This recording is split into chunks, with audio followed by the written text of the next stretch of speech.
Next, KRON 4's Spencer Blake in Napa with a look at conditions there. Just check out the Atlas Peak flames behind me. The smoke is so thick.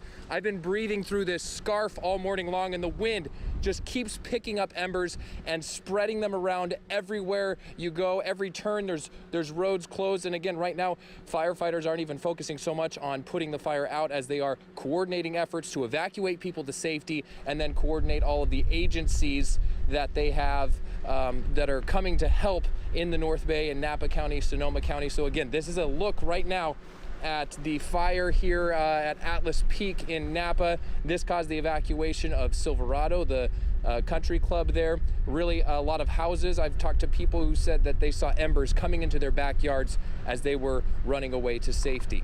You could see the fire coming from Atlas Peak. Destroyed. KRON 4's Spencer Blake is there to give us an update tonight. Spencer, just fill us in on the latest. You know, it's really hard to wrap your head around how massive this devastation is. It's on two different levels, too. For example, you go to an individual house and you see those items you would recognize, like a washer or a dryer or a fridge here in the garage, and then you feel your feet stepping on these crumbling pieces of drywall and ceiling tiles.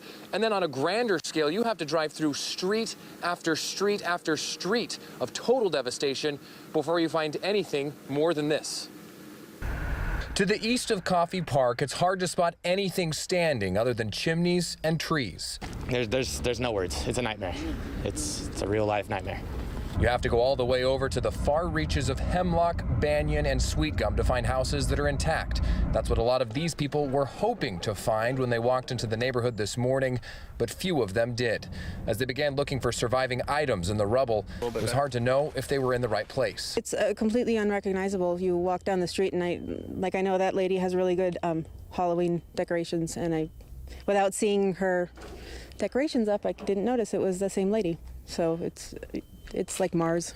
That same family wasn't even sure they were digging through their own house until they found their dad's metal tool bin. Several people came to take a look on behalf of friends who couldn't make it back into town from their evacuation spot. They just left their house while it was burning down. They were just in their bathrobes. They just grabbed their car keys, left everything behind, got in their car, and just drove out. It's insane. It really is insane. You don't expect this is ever going to happen to you. You just kind of, I don't know, I left. I came back, I saw a few houses that were scorched, and I thought the best. And then you get to like Coffee Lane and everything around here, and it's just gone, and to think it's still going on is kind of crazy. West of the park, you have to pretty much get to Barnes and the railroad track before you stand a chance of finding a standing home. It looks like the flames north of the park made it to at least Crimson or so. You kind of actually identify with what's going on, and you cry a lot. If you head east from Coffey Park, you start to see some of the areas where some homes did survive. Total destruction right here. I'm on Hemlock. You see a house that did get burned, although not completely to the ground. And then finally in the corner, you see a home that seems untouched by the flames. A friend of mine called, said your house is still standing, but the neighbor's is on fire. So we came back in and we fought it for another day. So we have our house. He realizes, though, countless of his neighbors are left with nothing. Now, there is a little bit of good news, though. In this neighborhood, it doesn't seem like there's talk of missing people or of hurt people. It seems like, for the most part, everybody evacuated when they should, but of course, it's still hard to process the huge effect of these fires that are still roaring through the North Bay. Live in Santa Rosa, Spencer Blake, KRON 4 News. Great context for the heartbreak that's echoing. Destroyed there. Spencer Blake is there to give us an update live tonight. Spencer, it must be eerie to be in that neighborhood tonight after the fire raged through there. It is really eerie, and what adds to it is the fact that, of course, there's no power, there are no streetlights. It is very, very dark for blocks and blocks and blocks. And I want to show you just how hot, how devastating this fire was. Here's a stack of bricks here at this house. Even the bricks are falling apart.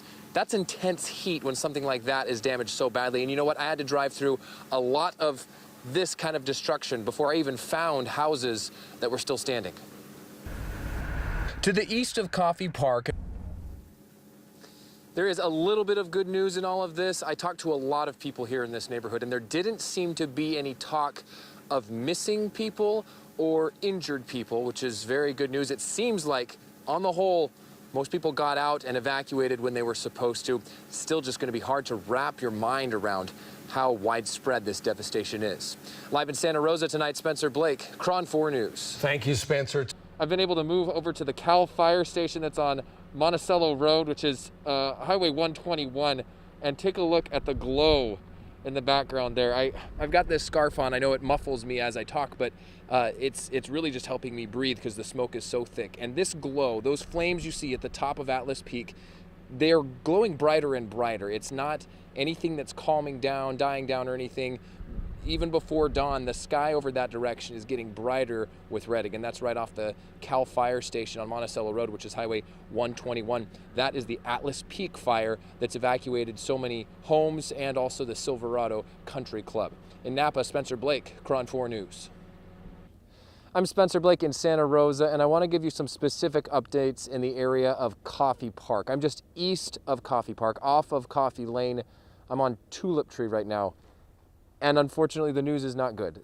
About all you see standing here are chimneys and trees. It's really quite amazing, honestly. Driving in here, it was hard to believe what I was looking at.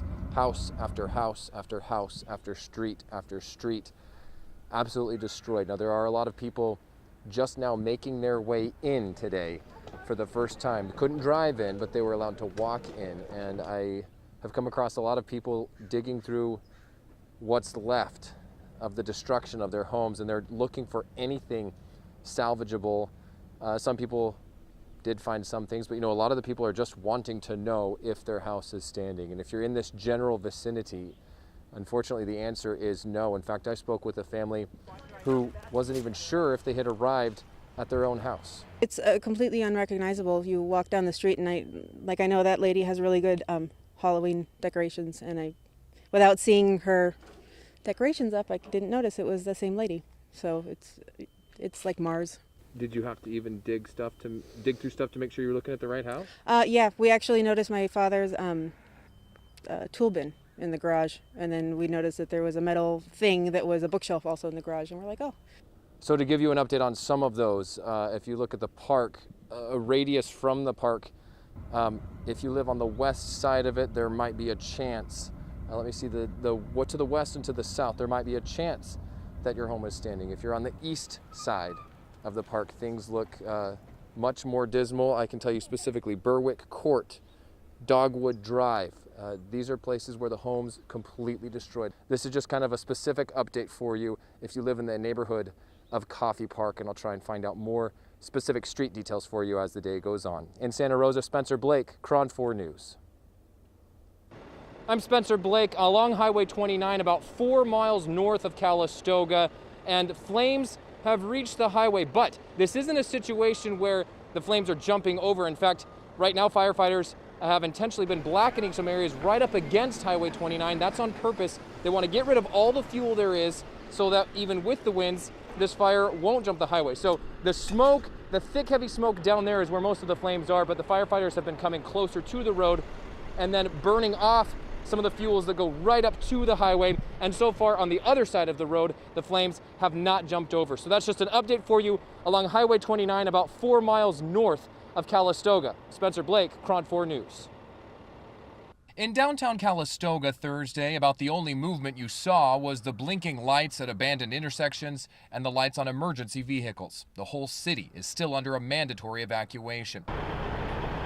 The Tubbs fire has been about a quarter of a mile from Highway 29 from the west, about 4 miles north of Calistoga, but firefighters started doing intentional burnouts to deplete the fuel between the big flames and the road so that embers hopefully won't jump 29.